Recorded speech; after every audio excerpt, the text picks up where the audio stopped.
सवर्ण और बहुजन क्या मिलके कुछ चीज़ों को नहीं सोच सकते हैं? जैसे कि ये एक बात तथ्य है कि भई ये जो ब्राह्मणवाद है, ऊँच-नीच है, जातिवाद है, ये अगर हम सनातन धर्म हैं, तो जब ये आया उससे पहले भी हम थे और जब ये चला जाएगा तो उसके बाद भी रहेंगे। तो क्यों ना हम ये जो बीच में एक बुराई आई जिसके कारण हमने अपने से अपने ही लोगों को दूर कर दिया, जिन लोगों का योगदान देश के विकास में होना चाहिए था, देश में जिनको कंट्रीब्यूट करना चाहिए था, वो सारे के सारे लोग आपने एक तरफ डाल दिए। आज उन लोगों की स्थिति कुछ बेहतर हो तो वो देश के लिए कंट्रीब्यूट करें। तो इस तरह की सारी चीज़ें, जाहिर बात है जब किसी आदमी की स्थिति बेहतर होती है तो वो हर तरह से कंट्रीब्यूट करता है, समाज में कुछ चीज़ें खरीदता है, उत्पाद खरीदेगा, उसी से इकोनॉमी बढ़ जाएगी। इन सारे विषयों को लेकर हम बात कर रहे हैं आज उदित राज से। उदित राज बहुत पुराने दलित चिंतक हैं, आंदोलनकारी हैं, उन्होंने बड़े-बड़े आंदोलन खड़े किए। बीच में कुछ समय वो बीजेपी में भी रहे हैं, सांसद रहे हैं दिल्ली से और अब वो कांग्रेस में हैं। उनसे आज समझने की कोशिश करते हैं कि भाई कांग्रेस पार्टी जो है वो दलितों से दूर-दूर क्यों भाग रही है? उसे दलितों से डर क्यों लग रहा है? क्या उनको लगता है कि दलित अगर उनको स्पर्श कर लेंगे तो पार्टी जो है वो 24 में उतना अच्छा नहीं कर पाएगी? इसी पे बात करते हैं, चलते हैं।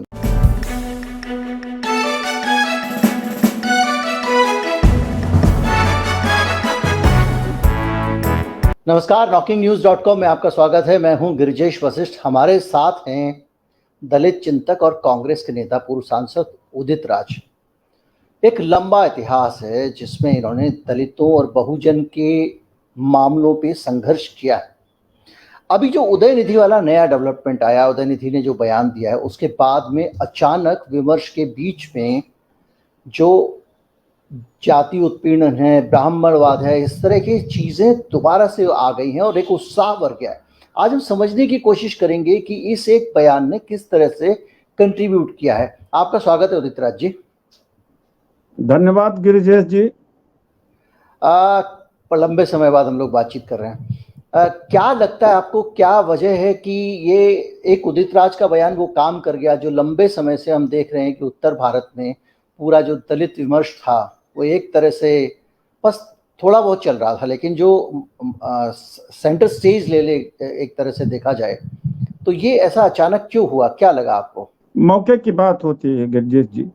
इसमें दक्षिण भारत में तो ओबीसी का उभार रहा है, तो वो जो पेरियार का आंदोलन था और 1921 में जो जस्टिस पार्टी ने मांग किया था, वह क्या था, वहां पर जो भी असेंबली में या जहां भी रिप्रेजेंटेशन होना था, करीब 100% एक विशेष जाति का, तमिलनाडु या उस समय का मद्रास को कह सकते हुआ करता था। तो उस समय बड़ा बेचैनी हुई कि भाई 2% 3% मद्रास रीजन में ब्राह्मण थे और 100% हर पदों पर बैठे हुए थे। तो एक रिएक्शन हुआ और उसका शुरुआत पॉलिटिकल स्टेज से नहीं हुआ, सोशल प्लेटफॉर्म से हुआ कि उन्होंने पकड़ा, जड़ को पकड़ा कि इसका जड़ कहाँ। तो उन्होंने देखा हिंदू धर्म इसका जड़ है, या कहा जाए वेद संस्कृत, वेद और शास्त्र इसके जड़ है। इसीलिए पेरियार ने जो हिंदू धर्म की देवी देवताओं की मूर्तियां थी और पुस्तकें थी, उनकी होलियां जलवाना शुरू किया और वहां की जनता को ये दिखाने के लिए कि देखो इससे हमें तो कोई क्षति हो नहीं रही है।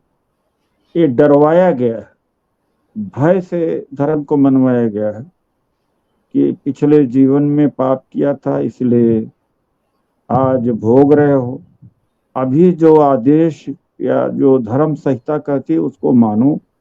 नीची जाति में पैदा हो तो नीची जाति जैसा व्यवहार करो, पिछड़ों में पैदा हो तो पिछड़े में, तभी जाकर के शायद अगला जीवन बेहतर हो जाए।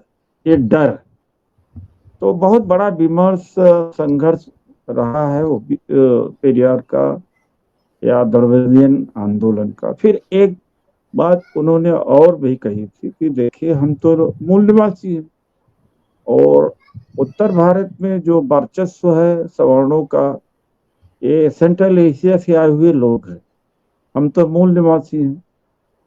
और भी कई सारे बिंदु थे, भगवान को नकारना आदि सारी चीजें पेरियार आंदोलन की थी। और उसी आंदोलन की उपज है डीएमके, फिर डीएमके से एआईडीएमके बनी।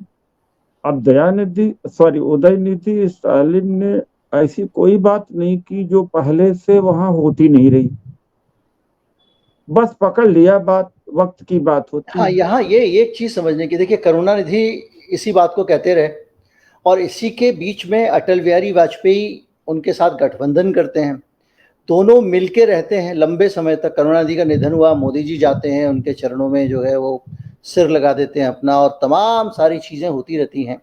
इस बीच में अचानक बीजेपी की रुचि तमिलनाडु में जागती है, उनको लगता है 2-4-6 सीटें वहाँ से ले आएंगे, 6 सीटें शायद वो टारगेट कर रहे थे, तो 24 पे जो डेफिशिएंसी होगी, अब हमेशा उतनी सीटें तो आ नहीं सकती, तो उसको पूरा कर लेंगे।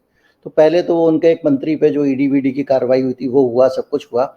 उसके बाद इनको लगा कि यहाँ डिवाइड खड़ा कर सकते हैं, और उन्होंने जो हमेशा से कही जा रही थी बातें, वैसी ही एक बात उदयनिधि ने कही और सोशल मीडिया सेल ने उसको उठा के अटैक करना शुरू कर दिया। वो एक बड़ा मसला बन गया। लेकिन एक बड़ा सही सवाल आपने किया। आपकी पता नहीं इतनी डेप्थ जानकारी कैसे है, आपने बहुत सही बात कही कि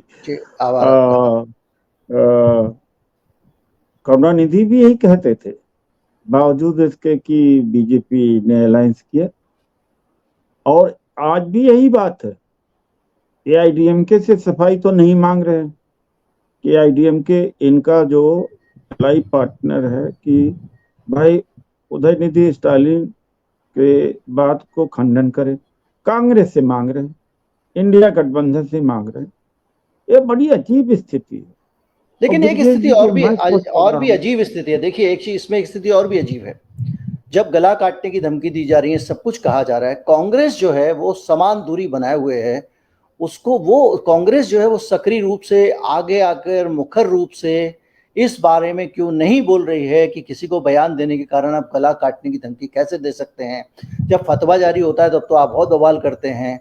कुछ भी मतलब कांग्रेस की तरफ से नहीं, भाई सबकी भावनाओं का सम्मान करना चाहिए, वो आपने तो पकड़ लिया। लेकिन जो दलित विमर्श जो है पूरा का पूरा, दलित, उसको बल्कि अब कांग्रेस छोड़ इसमें देगी। ब्रिजेश जी बहुजन को जोड़ देना चाहिए, क्योंकि ओबीसी का आंदोलन और ओबीसी, देखिए अभी उत्तर भारत में प्रखर आवाज किसकी हुई है? ओबीसी की हुई है। चंद्रशेखर यादव है, स्वयं प्रसाद मौर्य है।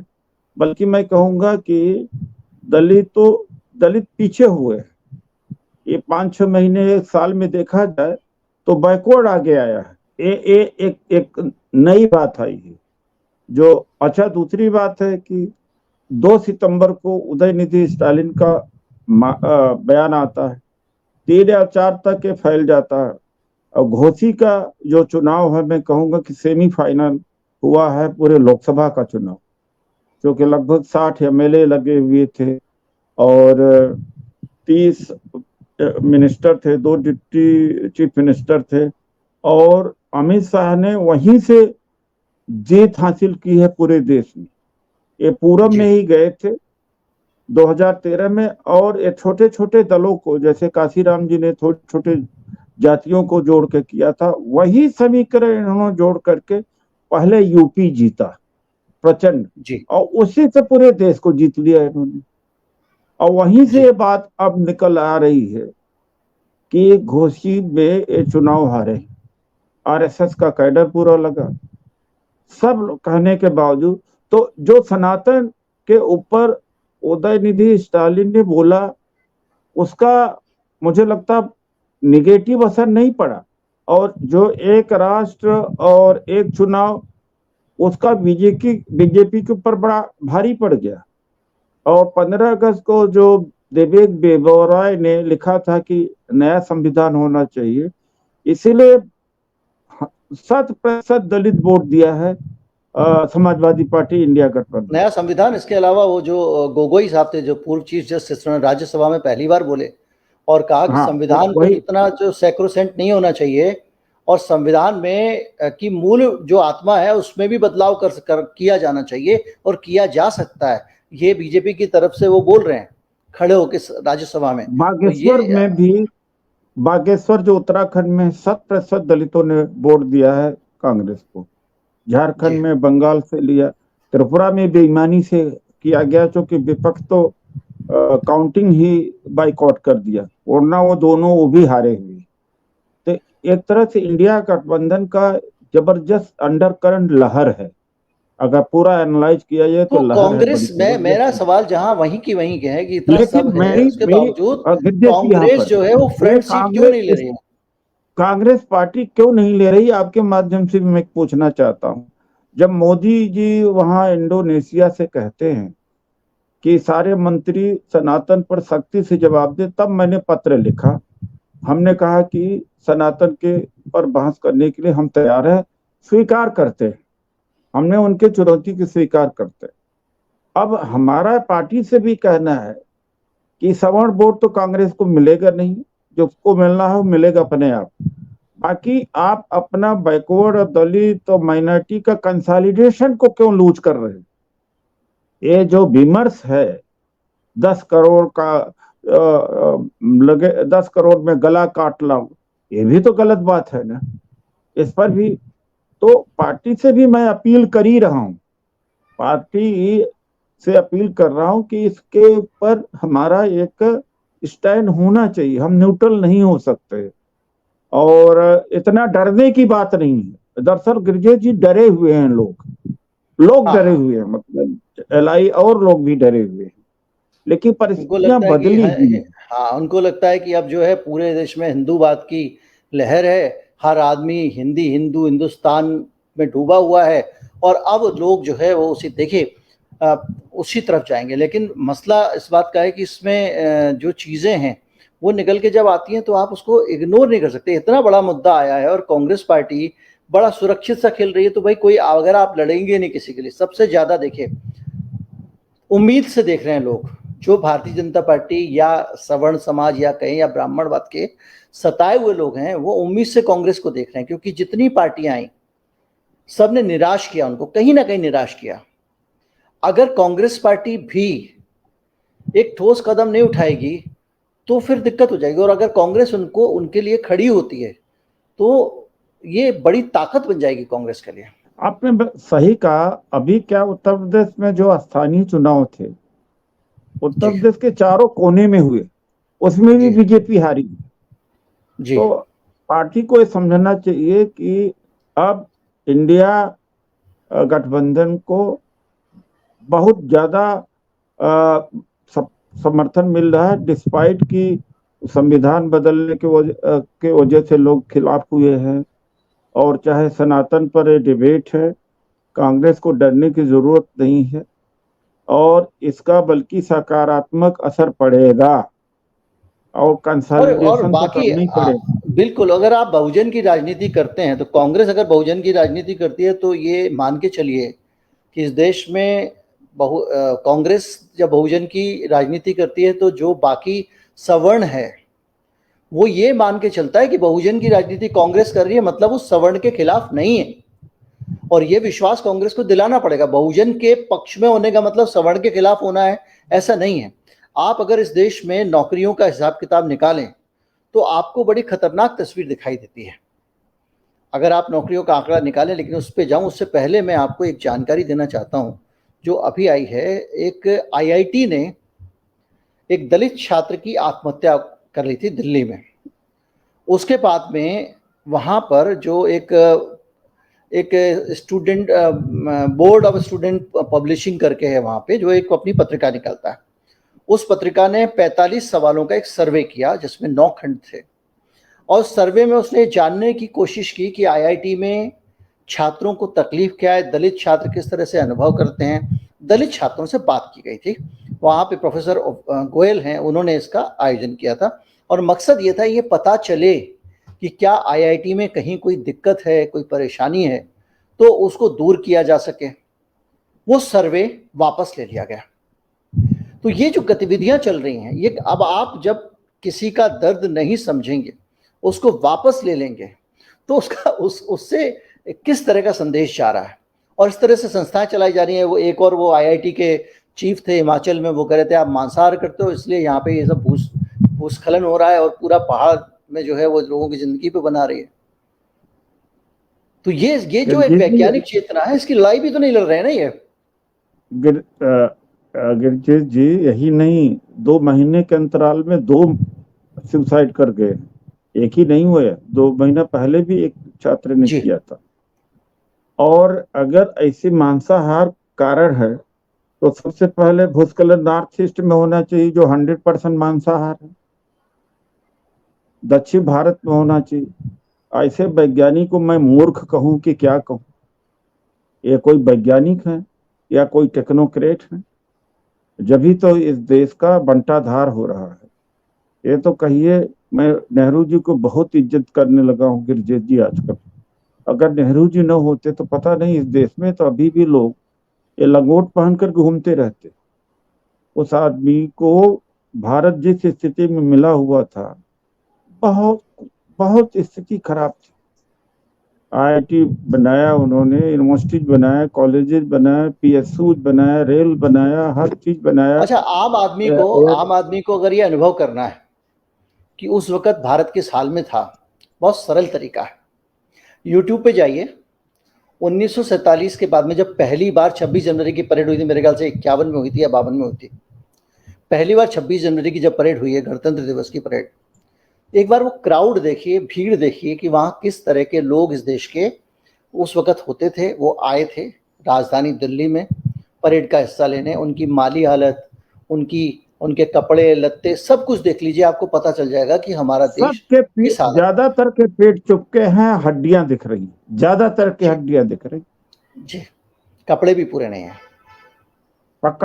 कपड़े तो क्या है कि बहुत बुरी हालत में थे, कुछ नहीं था। और यही नहीं, पब्लिक सेक्टर अंडरटेकिंग का गवर्नमेंट डिपार्टमेंट का इतना रोल हुआ। वरना क्या होता अगर अमेरिकन मॉडल में होता, जैसे वहां भी जेल, या मैं कहूंगा अफ्रीकन मॉडल। अफ्रीका में ये गुजराती भाई लोग गए हैं, वहां पर 150, हर कंट्री में 150 बड़े बिजनेसमैन हैं और वहां लोकल लोग वहां के पावर में हैं। बाकी जनता की बड़ी स्थिति खराब है। यही स्थिति खराब होती, बाकी सब पत्ता लपेट करके घूम रहे हैं और छाल लपेटे घूम रहे हैं, नेकर पहन के नेकर में घूम रहे हैं। 150 बिजनेसमैन और पॉलिटिशियन, बाकी जनता की यही हालत भारत में होती। और अभी भी आज भी मैं कहूंगा, आज भी जनता की स्थिति कोई बहुत अच्छी भारत में नहीं है। हम लोग जो लोग हैं जिनकी स्थिति अच्छी दिखती है, ये सभी उन जो बिजनेसमैन है 150, उनकी कंपनियों, इंडस्ट्री में, उनके कारोबार को चलाने में जो लोग उनके सहयोगी बने हुए हैं, कारोबार कहें या उनके शोषण कहें, जो भी कहें, सिर्फ ये वो उन्हीं के पास समृद्धि दिखती है, आम भारतवासी के पास नहीं है। मनरेगा में पिछले साल के मुकाबले इस साल 20% डिमांड बढ़ गई नौकरियों की, जॉब की। जॉब क्या होता है? मनरेगा तो बेकार है कि भाई कुछ नहीं है तो मनरेगा में काम कर लो, पैसे मिल जाएंगे। 20% डिमांड बढ़ी है। जब कोई काम ना हो आदमी तब मनरेगा में जाता है। ये बेरोजगारी का इंडिकेटर है। अब जाओ आते हैं बड़ी सीधी सीधी बात पे।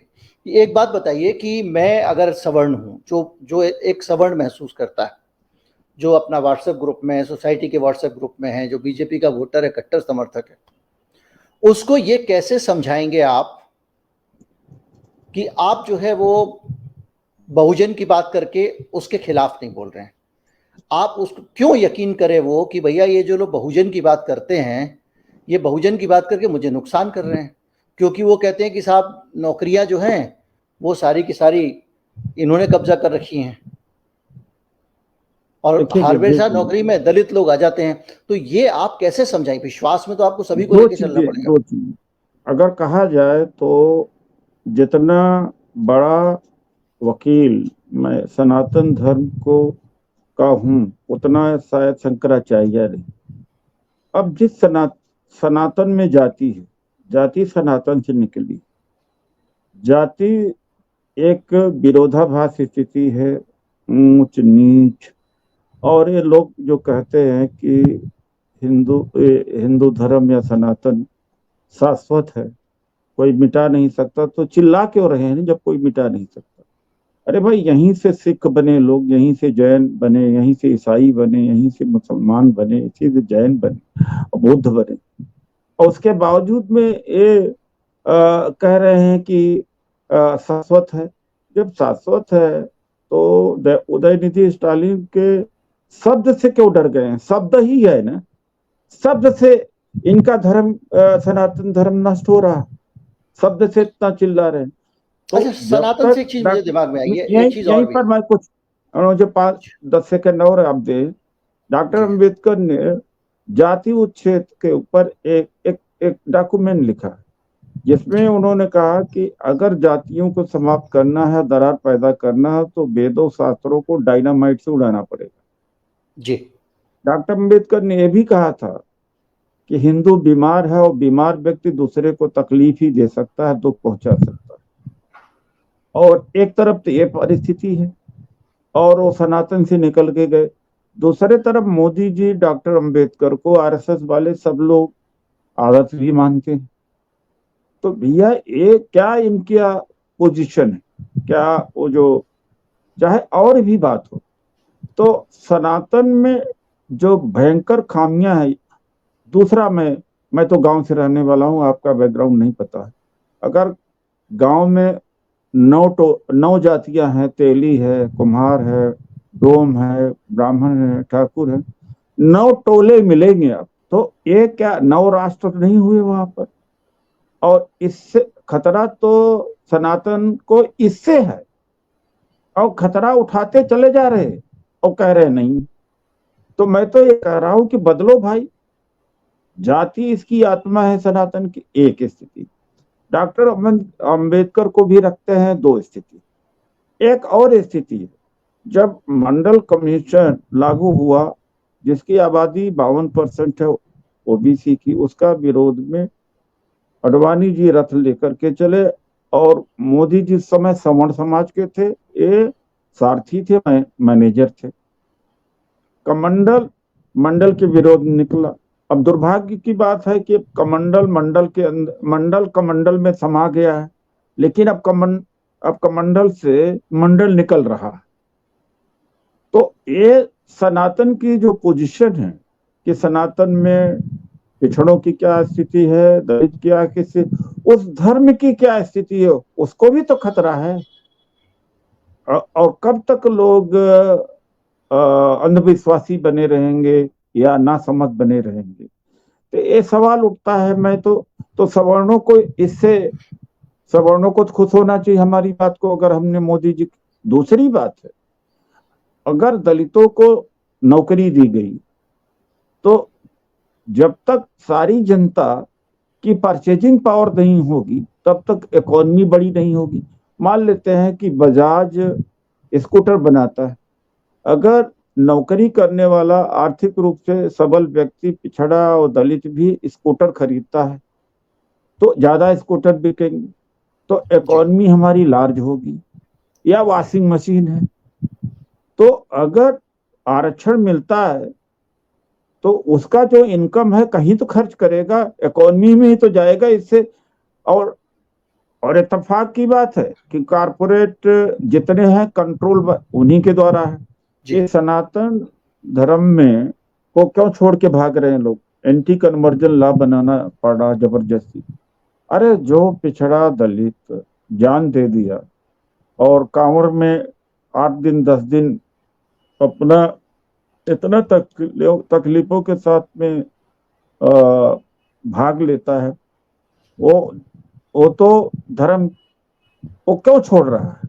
सनातन में अगर सुधार नहीं हुआ, जाति जैसे मुद्दे पर विमर्श नहीं हुआ, भागीदारी नहीं दिया, तो न अर्थव्यवस्था बड़ी होगी और न ही सनातन मजबूत होगा। तो सवर्ण समाज के लिए तो खुशी की बात होना चाहिए जो मैंने विमर्श शुरू किया है। मैं धन्यवाद करता हूं कि आपसे बड़ा कोई देशभक्त हो नहीं सकता। यह नहीं कि अब मेरा इंटरव्यू ले रहे हैं, यह नहीं कि आप बहुत पढ़े लिखे लोग हैं, सच्चाई यही है। अरे भाई, जब सबकी इनकम इनकम नहीं बढ़ेगी तो अर्थव्यवस्था कहाँ से हमारी बढ़ेगी? और वॉशिंग एक मशीन चीज कौन खरीदेगा? कपड़ा कौन खरीदेगा? सीमेंट सरिया कौन खरीदेगा? मोबाइल कौन खरीदेगा? हवाई जहाज से यात्रा कौन करेगा? जेवरात कौन खरीदेगा? तो बिना इसके इकोनॉमी बड़ी हो जाएगी।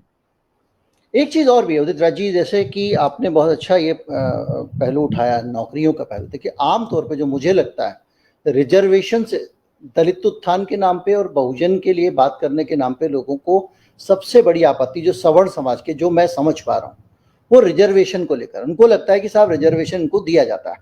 मेरे पास कुछ आंकड़े हैं। केंद्र सरकार के विभिन्न विभागों में 7,89,000 पोस्ट खाली हैं, जिसमें से 2,93,000 रेलवे में। ये मार्च में केंद्र सरकार ने आंकड़ा दिया था। यानी केवल जो नौकरियां खाली हैं वो 8 लाख भी नहीं है पूरी कुल।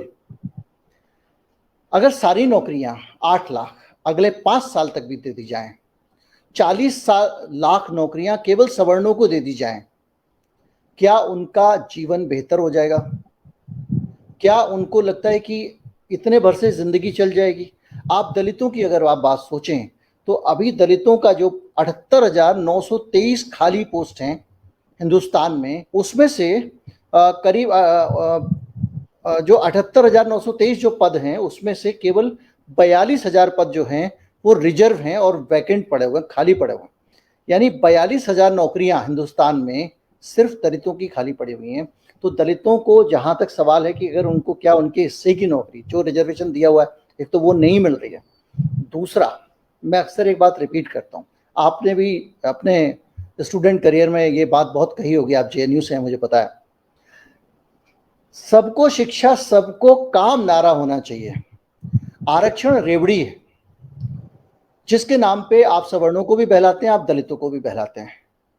आप बताइए कि अगर आप सबको शिक्षा और सबको काम का लक्ष्य लेकर नहीं चलेंगे, एक तरफ 5% लोगों की अनंत दौलत बढ़ती जा रही है, 4% लोगों की अनंत दौलत बढ़ती जा रही है, इतना ज्यादा विषमता है इस देश में।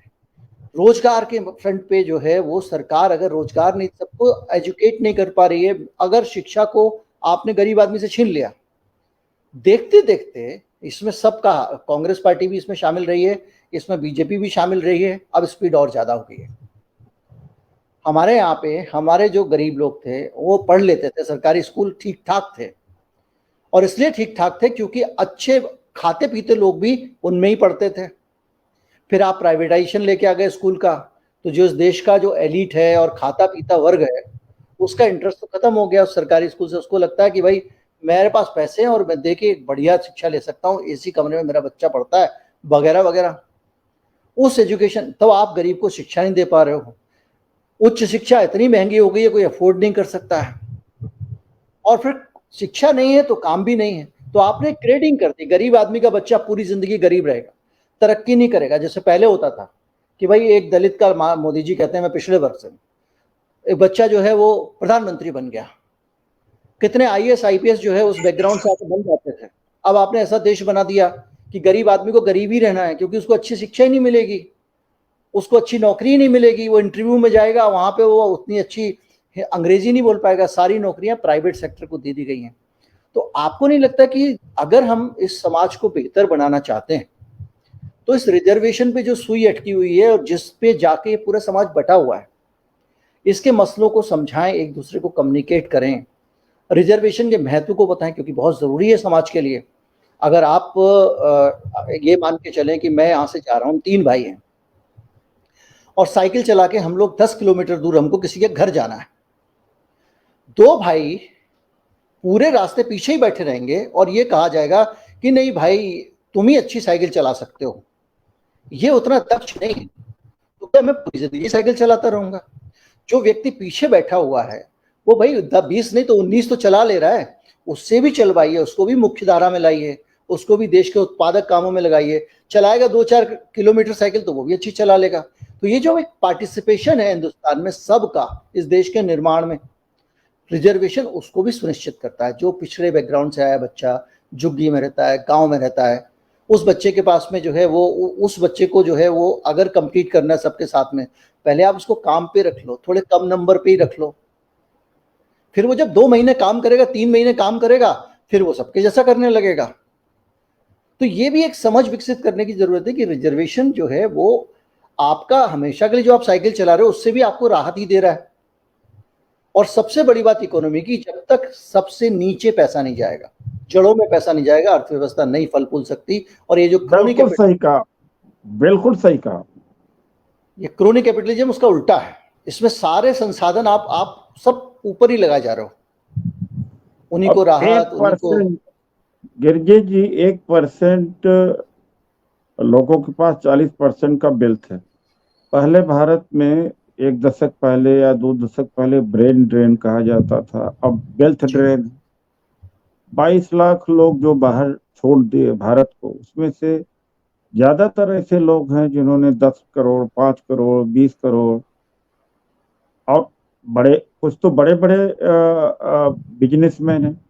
और गुटखा वाले जो 10 बड़े टॉप हाउसेस थे, सबके सब दुबई में चले गए, ये ईसाई देश में गए हैं या तो मुस्लिम देश में चले गए। तो भारत का पैसा तो निकलता चला जा रहा है, क्योंकि हिंदू मुस्लिम। यही नहीं, गुड़गांव में सुना है बीपीटीपी अपना ऑफिस लेके भाग रहा है, गूगल वाला भी सोच रहा है। अरे गुड़गांव जैसे इलाके में आप रात में दंगा करा रहे हैं, घर जला रहे हैं, वहां पर जो काम करने वाले थे, हेल्पर थे, लेबर था, सब भाग गए थे, तो पैरालाइज हो गए थे तमाम रेस्टोरेंट वगैरह। तो अब एक तरफ वेल्थ भी इस देश की भाग रही है, पैसा रुक ही अच्छा, नहीं मैं इस रहा। पे बीच में कुछ आंकड़े शामिल करना चाहता हूं, चूंकि आपने इस विषय को छेड़ा है, आपने जो बात कही है उसी को। 1% लोग देश की 10%, 77% जो है नेशनल वेल्थ पूरी रखते हैं। The top 10% of the Indian population hold 77 of the total national wealth. Bharat की जितनी संपदा है, 77% संपदा सिर्फ 10% लोगों के पास पे है। और 73% जो वेल्थ जनरेट की जाती है 2017 से अब तक, उसमें से 1% ही जो रिचेस्ट आदमी है वो जनरेट करता है। यानी 1% आप जो है वो वेल्थ जनरेट कर रहे हो, और आपकी जो 70% के करीब, आपकी 77% आप उसके मालिक हो। और इसके अलावा एक और आंकड़ा है कि हर साल भारत 70 नए अरबपति पैदा कर रहा है, बिलियनर पैदा कर रहा है, 70 नए हर साल। यानी अमीर लोगों के पास में ही सारा पैसा जाता जा रहा है। 10 गुना जो हमारे अमीर लोग हैं उनका भविष्य उज्जवल होने की संभावनाएं पहले के मुकाबले 10 गुनी बढ़ गई हैं। इसके अलावा भारत में 63 मिलियन लोग गरीबी की रेखा में जा रहे हैं, क्योंकि वो हर साल अपनी जो हेल्थ केयर की कॉस्ट है रोजाना की, वो इतनी बढ़ती जा रही है कि उसको अफोर्ड नहीं कर सकते। तो हेल्थ केयर आपके बाहर निकलती है तो एक पैरामीटर आपका पॉवर्टी लाइन का वो भी ऐड हो जाता है 10 गुना। ये सारे आंकड़े हैं, इसमें और भी बहुत सारी चीजें हैं। 941 साल लगेंगे एक न्यूनतम वेतन वाले आदमी को गांव के, हिंदुस्तान के टॉप पेड एग्जीक्यूटिव, मैं बिरला अंबानी की बात नहीं कर रहा हूं, हिंदुस्तान की सबसे ज्यादा वेतन जिसका है, उस आदमी जितना वेतन प्राप्त करने के लिए एक आदमी को, जो डेली बेसिस वर्कर है, 941 साल लगेंगे उतना पैसा कमाने में। यह है हिंदुस्तान में विषमता। जिस आदमी को 941 साल लगने, जिस दिन उसको 10 साल लगने लगेंगे ना, या 5 साल लगने लगेंगे, खुशहाली आ जाएगी। सारी पैसा एक तरफ इकट्ठा हो रहा है। सब, मैं अब आता हूं कुछ आरक्षण के मसलों पे, कुछ सनातन के मसलों पे।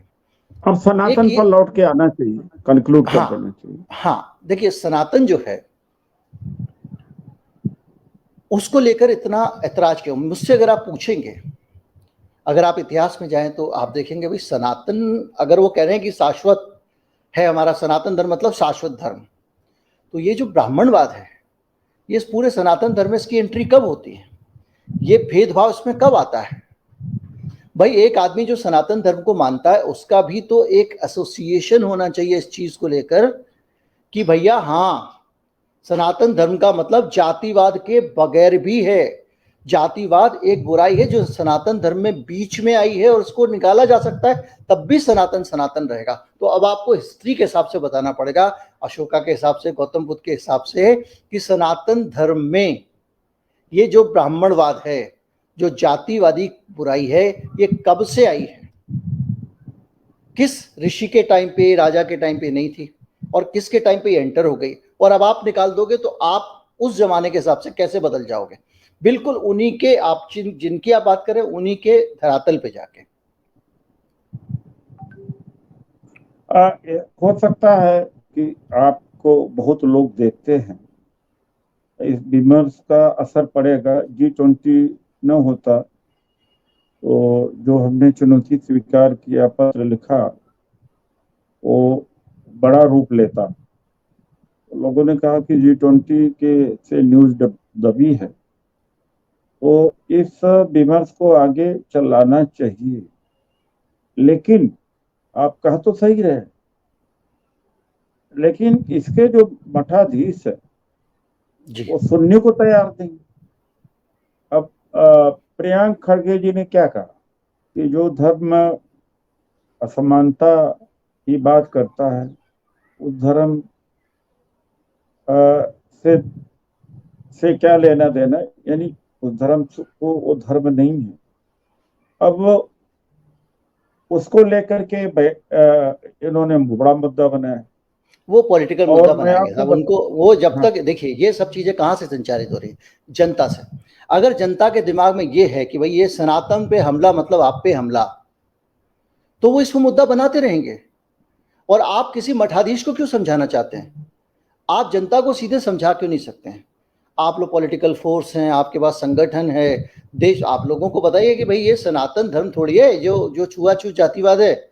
हमारे इस सनातन धर्म तो इससे पहले भी था, हम लोग तो बहुत पुराने हैं, हमारे बुद्ध भी तो हमारी परंपरा के। तो भैया आप ये जो आज बाद में जो बुराई आई है, 600-700 साल कुल मिला के है जितना भी ब्राह्मणवाद है, तो ये इसको हटा दो ना यार, ताकि हम खुशहाली से सब मिलजुल के रह सकें। तो ये जनता को समझाना पड़ेगा ना, ये आपको पब्लिक के बीच में जाना पड़ेगा।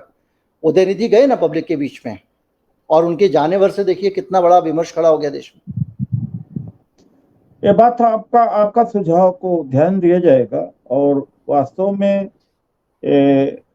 विमर्श चलना चाहिए विमर्श। हाँ, क्योंकि सनातन अगर आप कहते हैं, लेकिन शाश्वत आप कहते हैं, तो उसमें सब चीजें हैं ना, अच्छाइयाँ भी हैं, बुराइयां भी हैं। आपने एक बुराई को ही पूरा धर्म बना दिया। लेकिन ये हाँ, अलग बात है कि जो लोग बहुजन की राजनीति कर रहे हैं, फिर उनको ये लगता है कि यार अगर हम ऐसे कर देंगे तो फिर हम शायद उतना उग्र नहीं बना पाएंगे अपने समर्थकों को, या जो बीजेपी वाले जो बहुमत की राजनीति करते हैं वो दूसरे तरीके से फिर उग्र नहीं बना पाएंगे। तो राजनीति भी जो ये है उसको, भारतीय समाज में ये है। भारतीय समाज बड़ा इमोशनल है, और जिसने तार्किक बात करी, साइंटिफिक बात करी, वो उसको लोग सुनते नहीं, बड़ा मुश्किल हो जाता है। मैं एक जी उदाहरण दूं, जी हार्वर्ड का या येल का, MIT का पढ़ा हुआ व्यक्ति जी किसी गांव से निकला हो और फिर उस गांव में लौट के आए, जी और उसकी बिरादरी के लोग कम हों, तो प्रधान का जी चुनाव नहीं जीत सकता इस देश में। जी सनातन जी और जाति इतना ज्यादा इम्बेडेड है, जब तो डॉक्टर अम्बेडकर ने कहा कि ये बीमारी है एक तरफ से।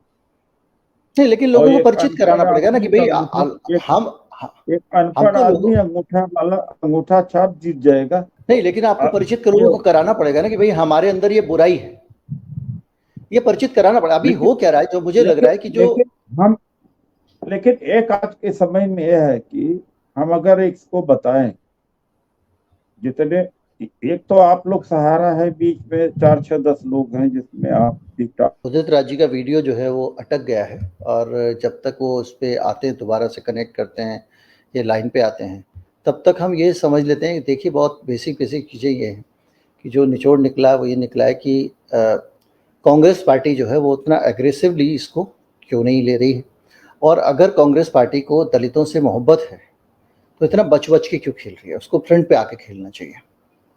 आप अगर ये कहते हो, या फिर आप घोषणा कर दो कि ठीक है भाई, आपने जो बोल दिया वो आपकी पॉलिटिक्स है, हमारी पॉलिटिक्स जो है तो आप फिर वो कर लो।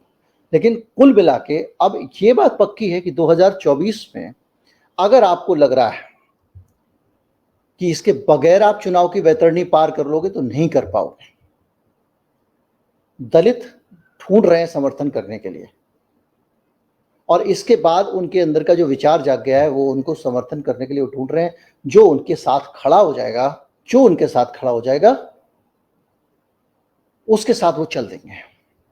और हमने ये गलती हम ये देख रहे हैं कांग्रेस पार्टी ने कि कांग्रेस पार्टी में पहले डेमोक्रेसी थी, कांग्रेस पार्टी में कुछ लोग दलित पक्ष की बात भी कर लेते थे, कुछ लोग सवर्णों वाली बात भी कर लेते थे।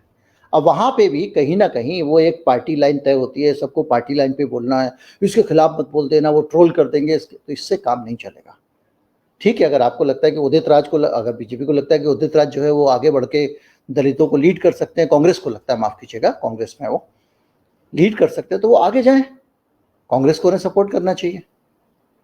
लेकिन जो भी है इसको बीच में नहीं छोड़ा जा सकता, और बीच में अगर ये छोड़ते हैं तो 24 में कांग्रेस पार्टी अगर सोच रही है कि हम वो सेफ खेल लेंगे तो वो सेफ नहीं है, अनसेफ है।